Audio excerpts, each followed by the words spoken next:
You're standing in your living room right now, surrounded by your own destruction. That's not a metaphor. Look around you. Everything you see.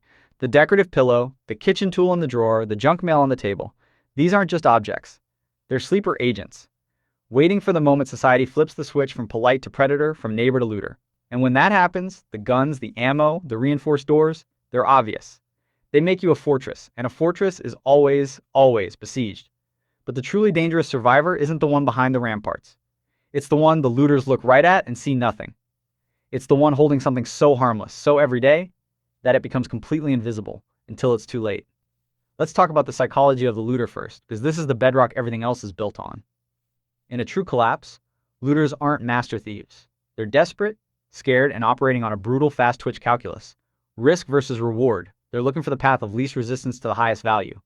A baseball bat by the door? That's a signal. A barking dog? That's a problem. A dark, silent house with a flimsy-looking lock? That's a target. But what if the only thing visible from that dark window is an old man fiddling with a roll of duct tape? Or a person just cleaning their glasses? The human brain is designed to filter out the mundane to spot the threat. Your greatest weapon in the first 72 hours of chaos won't be a weapon at all. It will be your ability to look utterly, devastatingly harmless. And the objects that grant you that superpower are already in your hands. The first object is a common household spray bottle. Not for mace, not for bleach. For water. Think about the body's most primal, non-lethal target, the eyes. A direct blast of even, clean water to the eyes causes instant, shocking disorientation.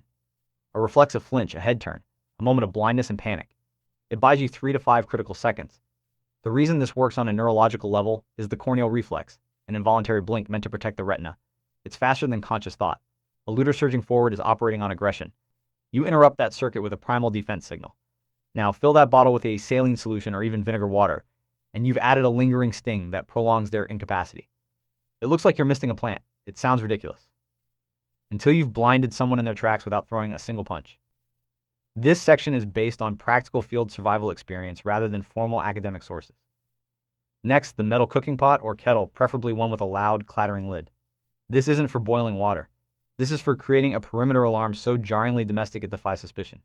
String a length of fishing line or plain thread at ankle height across a doorway or corridor. Attach it to the handle of a pot stacked with loose cutlery.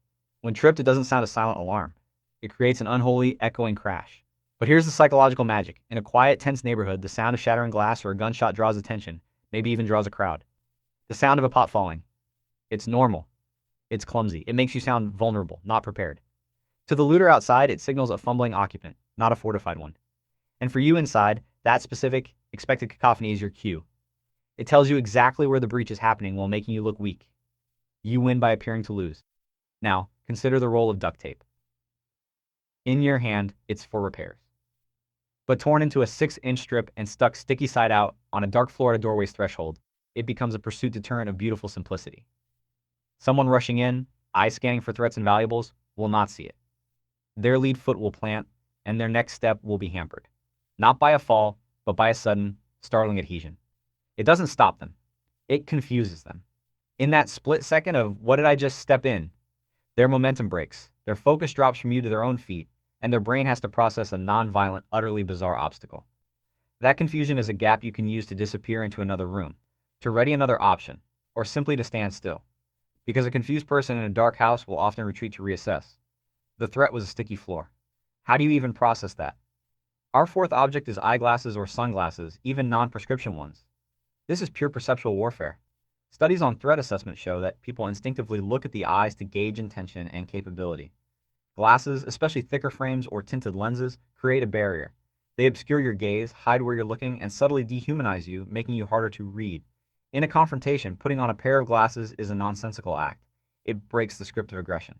While they're expecting a flinch or a charge, you're performing a slow, deliberate action that signals calm, not fear. It makes you unpredictable.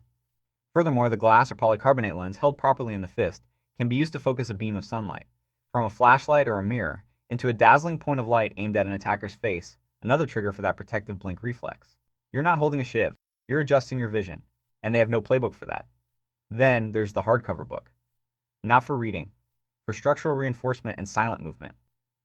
Wedge a thick hardcover book under a door handle at an angle, and you've added a surprising amount of bracing force, turning a simple inward push lock into a jam that requires shoulder smashing force to break. The physics is about redirecting force from the handle into the floor via friction and the book's rigid spine. But the real trick is the doormat. Place a clean